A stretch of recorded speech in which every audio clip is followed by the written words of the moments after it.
Check this out. Gadis bersayap kecil itu bertingkah lucu dan memohon kepada Zhang Yi dan Zhang Luoyan untuk tidak melakukan sesuatu padanya atas daging. Zhang Yi mengatakan bahwa tidak ada gunanya lucu, dan dia harus membayar dengan sesuatu yang praktis.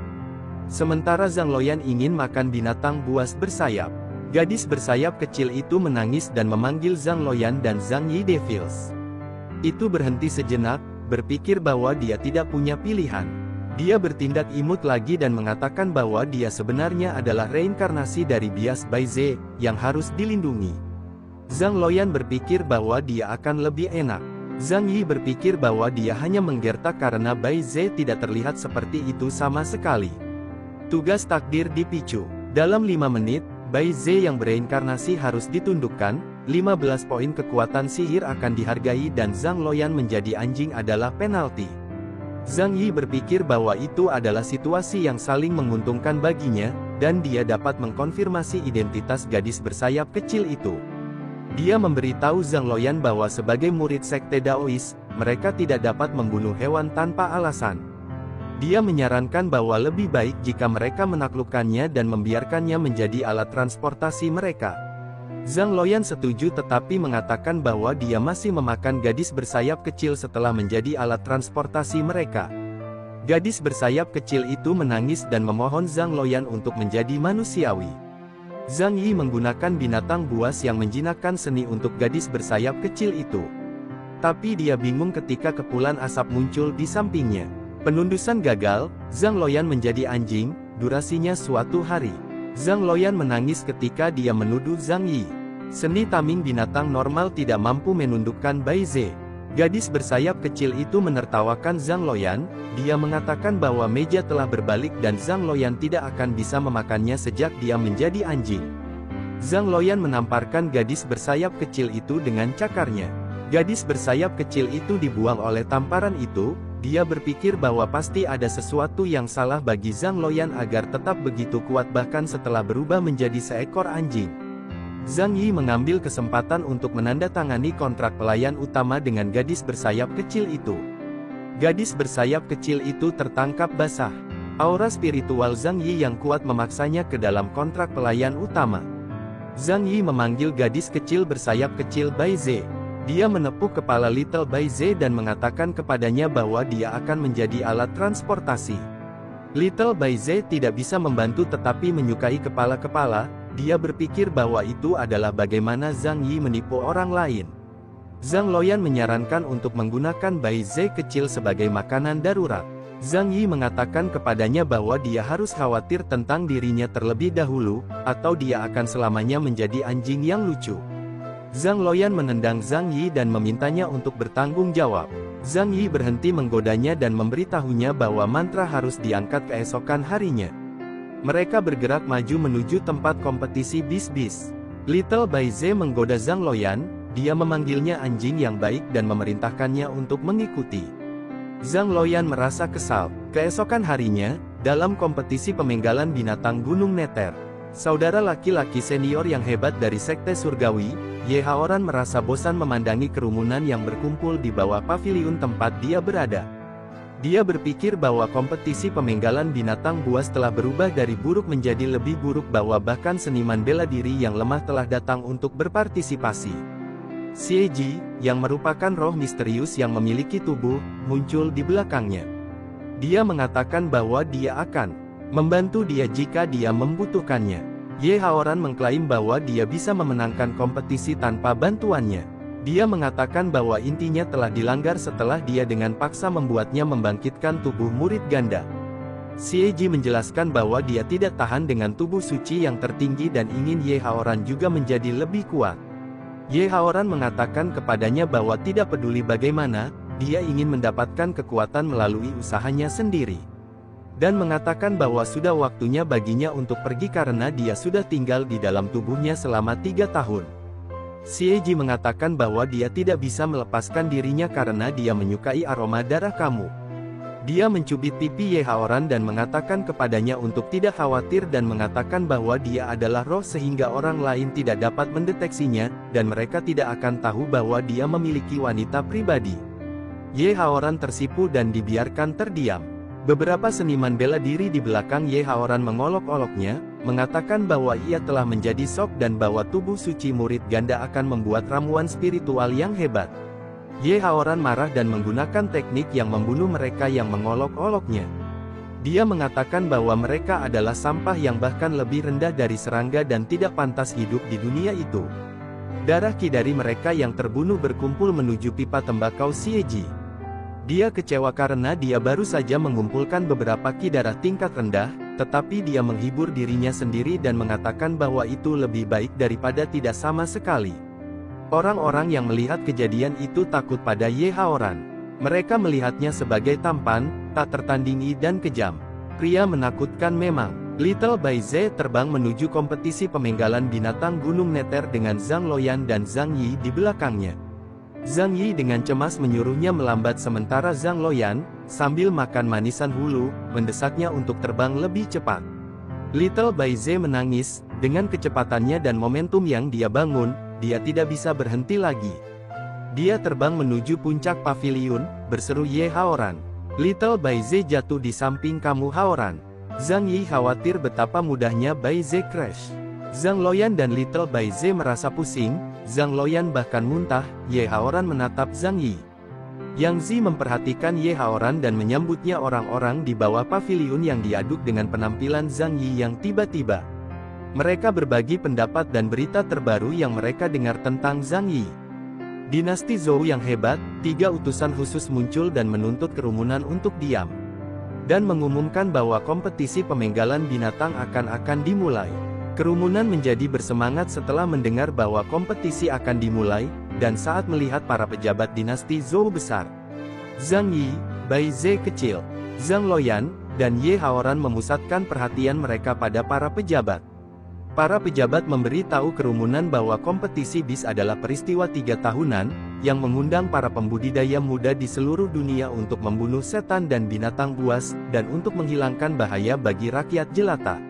Pejabat itu mengatakan bahwa orang yang membunuh binatang buas paling iblis akan dinamai Master Immortal dan dihargai dengan 1.000.000 batu roh. Zhang Yi berpikir bahwa dinasti Zhou yang hebat adalah palsu untuk menggunakan pembudidaya sebagai alat untuk membersihkan yang terbaik secara gratis atas nama kompetisi. Zhang Loyan dan Little Bai Ze takut bahwa para petani akan menghilangkannya. Ye Haoran mengatakan kepada Zhang Yi bahwa dia mungkin telah kehilangan dalam literatur, tetapi tidak dalam kompetisi pemenggalan binatang buas. Dia bersumpah untuk membersihkan rasa malu. Zhang Loyan berpikir bahwa Ye Haoran bertindak seperti saudara seniornya. Tugas takdir dipicu. Dalam 3 jam, Zhang Yi perlu menang melawan Ye Haoran dalam kompetisi BIS. Buku keterampilan acak dan 30 poin kekuatan sihir akan dihargai. Hukumannya adalah tendon dan meridian yang rusak, dan tingkat budidaya akan berkurang. Zhang Yi termotivasi untuk mengalahkan Ye Haoran. Dia memprovokasi Ye Haoran. Di Gunung Neter, jauh di dalam hutan hitam, para pejabat mengumumkan bahwa kompetisi pemenggalan binatang buas telah dimulai secara resmi. Para petani berlomba menuju bagian terdalam hutan, meneriakkan omong kosong, mengklaim binatang buas setan dan mengatakan beberapa hal cunipyo. Zhang Yi baru saja berjalan ke hutan bersama Zhang Loyan dan Bai Ze kecil di masing-masing bahunya. Zhang Yi khawatir bahwa kebisingan itu akan mengingatkan seluruh kelompok binatang buas iblis. Dia berpikir bahwa semua orang akan mati jika itu terjadi. Dia tiba-tiba menyadari bahwa Zhang Loyan dan Little Bai Ze telah memperlakukannya seperti gunung. Keduanya tidak peduli dan bahkan berani memerintahkan Zhang Yi. Sementara itu, di sisi Ye Haoran, Xieji memanggil Ye Haoran Little Hao Hao dan bertanya kepadanya apakah dia punya rencana. Ye Haoran menuntut untuk dipanggil Ye Haoran, dan dia menjelaskan rencananya kepada Xieji. Dia berencana untuk membiarkan orang lain mencari jalan terlebih dahulu, mereka hanya akan mengamati situasinya secara diam-diam, dan kemudian menangkap semua binatang buas dalam sekali jalan ketika saatnya tiba. Xieji memuji tuan rumah yang dia pilih. Para pembudidaya di depan berhenti karena terkejut. Mereka melihat sosok raksasa, dikelilingi oleh aura merah yang berapi-api. Mereka tidak berpikir itu hanya binatang setan normal, mereka bisa merasakan aura tebal binatang buas mangsa dan atmosfer mulai terbakar. Semua orang bersiap untuk melawan binatang buas itu. Binatang buas itu menuntut mereka mengidentifikasi binatang buas itu sebagai Raja Shiba Inu, seekor binatang buas dalam tahap spiritualisasi. Mereka merasa tidak beruntung dan dengan cepat menghindar. Sebagian besar pembudidaya bertindak terlalu terlambat dan tersingkir oleh tuduhan Shiba Inu. Shiba Inu berhenti dalam kebingungan ketika melihat seorang seniman bela diri berdiri tanpa bergerak di depannya. Nama pria itu adalah Ma Xianxi, seorang ahli dalam sekte elemen campuran. Dia mengatakan kepada orang banyak untuk meninggalkan Shiba Inu kepadanya. Para seniman bela diri memandangnya dan mereka senang melihat bahwa orang yang mendapat yang pertama dalam kompetisi bis-bis yang terakhir berjuang untuk mereka. Mereka yakin dia bisa mengalahkan segala jenis binatang tertinggi. Di depan Raja Shiba Inu, Ma Xianxi mengklaim bahwa seorang penanam lebih dari 200 kg bahkan tidak dapat menggerakkan satu jari pun. Seekor anjing belaka dengan tulang belakang yang rusak hanya bisa menggonggong dan diinjak-injak sampai mati olehnya. Dia meminta para pembudidaya di sekitarnya untuk mengawasinya karena dia akan membunuh Raja Shiba Inu dengan sedikit usaha. Dia mulai mengeksekusi teknik Whip Lightning Thousand Bird-nya. Bahkan sebelum dia bisa menyelesaikan tekniknya, Raja Shiba Inu meninju Ma Xianxi yang membuatnya terbang. Saat berada di udara, ia menuduh Raja Shiba Inu karena tidak memiliki moral. Sebuah lubang terbentuk ketika dia menabrak tanah, dan dia kehilangan kesadaran. Para pembudidaya memanggil namanya. Zhang Yi muncul dan mengatakan bahwa pertarungan itu sangat menyenangkan. Para pembudidaya laki-laki dengan riang mengelilingi Zhang Yi. Zhang Yi terganggu dengan dikelilingi oleh fanboy-nya. Ma Xianxi, yang berada di tandu yang dibawa oleh para petani, memegang lengan Zhang Yi dan mengatakan kepadanya bahwa dia akan meninggalkan Raja Shiba Inu di tangan Zhang Yi. Dia menutup mata Ma Xianxi dan menyuruhnya beristirahat dengan tenang. Dia berjanji akan membalas dendam dan mendapatkan tempat pertama dalam kompetisi. Ma Xianxi merasa jengkel dan mencoba mengambil tangan Zhang Yi dari wajahnya. Para petani panik ketika Raja Shiba Inu mulai menyerang sekali lagi. Zhang Yi menuntut para pembudidaya yang berkeliaran untuk keluar dari jalan. Dan dia akan mengurus Raja Shiba Inu, yang dia sebut hidangan pembuka. Dia ingin mencoba menggunakan pedang yang.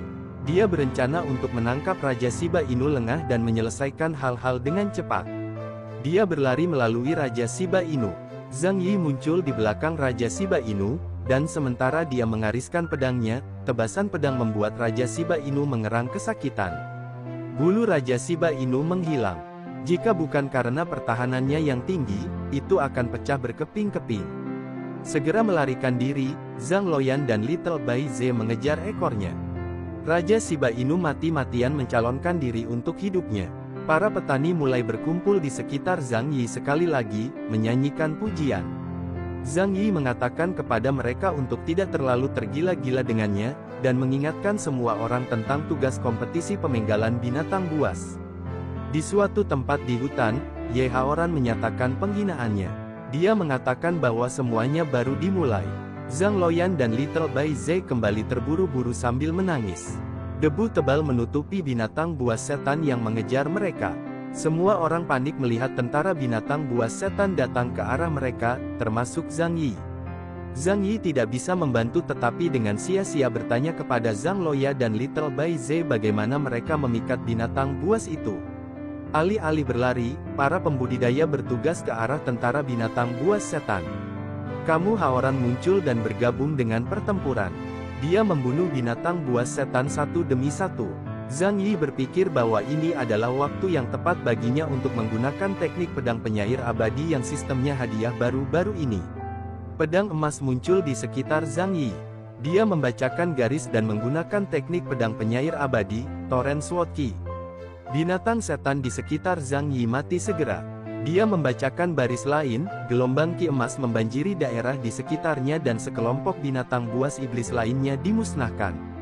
Semua orang merasakan emosi yang campur aduk melihat teknik Zhang Yi. Kutukan Zhang Loyan tiba-tiba terangkat dan dia kembali menjadi manusia. Little Bai Ze takut, mengharapkan Zhang Loyan untuk menggertaknya setelah kembali menjadi manusia. Di depan platform pengamatan, para pejabat sedang mendiskusikan berapa banyak binatang buas iblis yang dibunuh oleh teknik yang baru saja digunakan Zhang Yi. Mereka berspekulasi bahwa dia pasti telah membunuh 100 lebih dari 3.000 binatang setan. Para pembudidaya, termasuk Ye Haoran, dibiarkan kagum setelah melihat teknik Zhang Yi. Kamu Haoran memperhatikan kekuatan puitis yang dicampur dalam teknik ini. Zijie menyatakan bahwa dia ingin menangkap Zhang Yi dan mengisap darahnya kering. Zhang Yi menyapu pedangnya dan mengatakan bahwa menjadi kuat benar-benar kesepian, tidak ada yang tidak bisa diselesaikan dengan satu gerakan. Dan jika ada sesuatu, dia bisa menggunakan langkah lain. Seekor harimau sedang memulung di depannya, dia melihat kamu Haoran di sisi yang berlawanan, jadi dia segera bertindak agar tidak membiarkan mangsanya direnggut. Harimau itu panik ketika memperhatikan bahwa itu ditargetkan. Harimau itu bisa menghindar dan melarikan diri. Pedang Zhang Yi bentrok dengan pedang Ye Haoran. Xie Ji menginstruksikan Ye Haoran untuk dengan cepat menggunakan kemampuan murid ganda. Dia menggunakan teknik itu dan menyatakan bahwa dia tidak akan berhenti kecuali salah satu dari mereka sudah mati. Zhang Yi mengatakan kepadanya bahwa dia akan melihat apa yang bisa dia lakukan. Terima kasih yang sudah menonton, jangan lupa untuk subscribe dan komen, agar Mimin semangat untuk membuat video selanjutnya.